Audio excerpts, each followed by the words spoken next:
4 kilo കഞ്ചാവുമായി യുവാവ് പിടിയിൽ.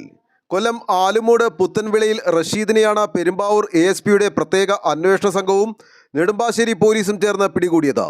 ജില്ലാ പോലീസ് മേധാവി വൈഭവ് സക്സേനയ്ക്ക് ലഭിച്ച രഹസ്യ വിവരത്തിന്റെ അടിസ്ഥാനത്തിൽ നടന്ന പരിശോധനയിൽ നായത്തോട് നിന്നുമാണ് ഇയാളെ പിടികൂടിയത്.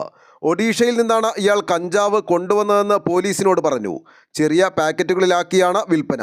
കിലോയ്ക്ക് 30,000 രൂപയ്ക്കായിരുന്നു കച്ചവടം.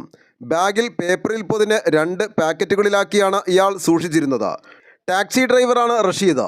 DYSP PTR രാജേഷ്, SIമാരായ മാഹിൻ സലീം, TS സനീഷ്, ASIമാരായ CK ഷിബു, PA അബ്ദുൽ മനാഫ്, ബോബി കുര്യാക്കോസ്, SCPOമാരായ KM Anas, Varghese T Venatt, TA Afsal, CPOമാരായ VP ജിൻഡോ, ഗയോസ് പീറ്റർ, ദീപക് കുഞ്ഞപ്പൻ, KV വിമൽ, ബെന്നി ഐസക് എന്നിവരാണ് അന്വേഷണ സംഘത്തിൽ ഉണ്ടായിരുന്നത്. ആലുവ ലൈവ് ന്യൂസിന് വേണ്ടി സിദ്ദീഖ് കാരക്കാടിനൊപ്പം സനൂപ് കളമശ്ശേരി.